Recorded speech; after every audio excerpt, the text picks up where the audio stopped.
நம்முடைய கொள்கை எதிரிகள் என்ன செஞ்சாங்க அப்படின்னு சுட்டி காட்டுறதை காட்டிலும் நம்முடைய திராவிட இயக்கம் என்னென்ன சாதனைகள் செஞ்சிருக்கிறதுங்கிறது இதில் சேர்ந்தே வருகிறது.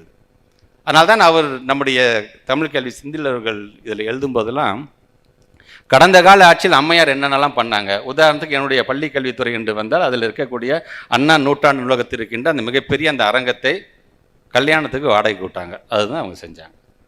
முத்தமிழறிஞர் கலைஞர் பார்த்து பார்த்து கட்டிய தலைமை செயலகத்தை மருத்துவமனையாக மாற்றி போட்டாங்க. சமச்சீர் கல்வின்னு கொண்டு வந்ததை ஒட்டுமொத்தமாக அந்த அம்மையார் சிதைத்து வைத்தார்கள். நம்முடைய ஆட்சி காலத்தில் பணி நியமனமாக்கப்பட்டவர்கள்லாம் உங்களுக்கே தெரியும், கிட்டத்தட்ட 1,76,000க்கு மேற்பட்டிருக்கின்ற ஆசைகளை ஒரே கையெழுத்தில் வீட்டுக்கு அமைச்சு வச்சாங்க. இப்படி நாம் என்னென்னலாம் செய்கிறோமோ அதெல்லாம் நமக்கு மீது இருக்கின்ற ஒரு காழ்ப்புணர்ச்சியின் மூலமாக ஒட்டுமொத்த பொதுமக்களும் இன்றைக்கு இன்னல்களுக்கு ஆளாகின்ற அளவிற்கு அன்றைக்கி அவர்கள் அதை செய்துவிட்டு போனார்கள். ஆனால் இன்றைக்கு நீங்கள் பாருங்கள், முத்தமிழர் கலைஞர் அவரே சொல்கிறார் ரொம்ப அழகாக, முத்தமிழர் கலைஞர் பொறுத்து இலவச மின்சாரம் வழங்கியது முத்தமிழர் கலைஞர்.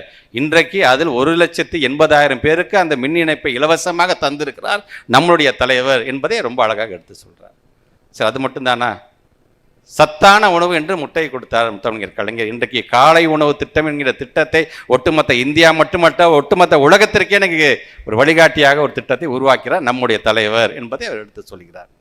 அரசு உடைமையாக பேருந்தை மாற்றி காட்டினார் முத்தமிழர் கலைஞர் அவர்கள். ஆனால் இன்றைக்கு நம்முடைய தலைவர் விடியல் பயணம் என்கிற விதத்தில் இன்றைக்கு பல கோடி பயணங்களை நம்முடைய தாய்மார்கள்லாம் இன்றைக்கு மேற்கொள்கின்ற அளவுக்கு அந்த திட்டத்தை தீட்டி தந்திருக்கிறார் என்று அவர் சொல்லுகிறார்.